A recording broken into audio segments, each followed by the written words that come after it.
Assalamualaikum warahmatullahi wabarakatuh. Dulur, kalau untuk kesempatan kali ini, episode kali ini kita membahas mengenai hak asuh anak. Hak asuh anak dalam suatu perceraian. Ya, biasanya hak asuh anak ini timbul karena ada perceraian. Nah, ini cuman ada beberapa penanya yang menanyakan ke pojok hukum mengenai hak asuh anak itu haknya yang benar itu kepada siapa. Nah, itu pertanyaannya. Cuman tidak disebutkan agamanya apa, hanya menanyakan tentang hak asuh anak gitu. Biasanya kepada siapa yang berhak untuk memperoleh hak asuh anak. Begini dulu.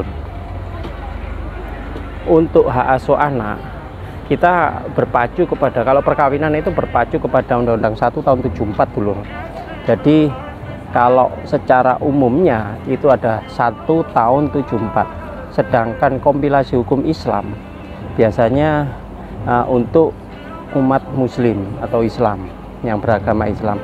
Jadi bisa memilih kalau beragama Islam ya kepada kompilasi hukum Islam, kalau non muslim ya kepada hukum perkawinan nomor 1 tahun 74. Sedangkan hak asuh anak biasanya normalnya itu di bawah 12 tahun atau di bawah sebelum muwayis, istilahnya muwayis ya. Muwayis itu di bawah 12 tahun itu adalah hak penuh kepada ibunya ya.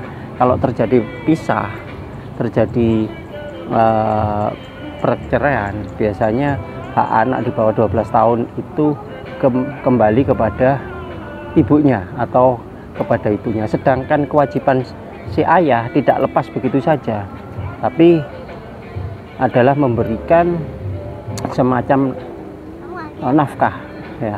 Nafkah bahwa anak itu benar-benar sampai dewasa, sampai usia dewasa atau mandiri atau berumah tangga. Istilah dewasa seperti itu. Jadi kalau seandainya sudah ada perceraian, terus setelah itu dia meminta hak hadonah anak atau hak asuh anak, kalau bahasa Islamnya hadonah ya, hadonah anak itu kembali kepada ibunya, tapi kewajiban daripada mantan atau suaminya atau bapaknya itu tetap memberikan nafkah. Nafkah ini bukan nafkah batin tapi nafkah lahir, memberikan pendidikan, memberikan uang makan, memberikan fasilitas-fasilitas kesehatan, memberikan apapun yang kira-kira perlu untuk tumbuh kembang si anak itu. Hanya seperti itu. Itu aturan sudah baku dalam undang-undang perkawinan maupun undang-undang kompilasi hukum Islam dan kompilasi Islam. Sedangkan ada penanya juga menanyakan, Pak, kalau seandainya ternyata hak asuhnya itu kepada bapaknya, bagaimana? Itu dimenangkan oleh pengadilan kepada bapaknya. Ya dilihat dulu.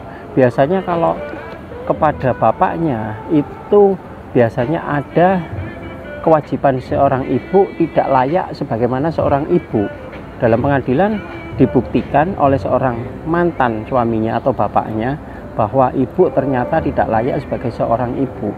Biasanya kalau tidak layak ini ya biasanya ibu bekerja sebagai wanita karir atau nggak ada waktu untuk anak, untuk keluarga, terus berzina, mungkin pemabuk, mungkin dan lain sebagainya yang tidak layak sebagaimana mestinya, normalnya seperti itu. Tapi kalau dia normal, dia sesuai dengan kewajibannya seorang ibu, normal-normal saja, saya kira masih tetap bisa memperoleh hak asuh anak. Sedangkan Pak, kalau di atas 12 tahun bagaimana? Ada yang 12 tahun lebih, ada yang di bawah 12 tahun. Yaitu tergantung nanti kebijakan keputusan daripada pengadilan. Biasanya kalau di atas 12 tahun itu tinggal dipilih. Anak ditanyakan, dihadirkan dalam persidangan, ditanyakan anak mau ikut bapaknya atau mau ikut ibunya, seperti itu. Sedangkan kalau memang benar-benar masih kedua-duanya masih baik-baik saja, layak sebagaimana kedua orang tuanya layak, normal, ya kembali lagi kepada ibunya, seperti itu. Jadi itu yang bisa saya jawab. Mudah-mudahan ini menambah wawasan, menambah pengetahuan. Jangan lupa tetap like, komen, share, dan subscribe.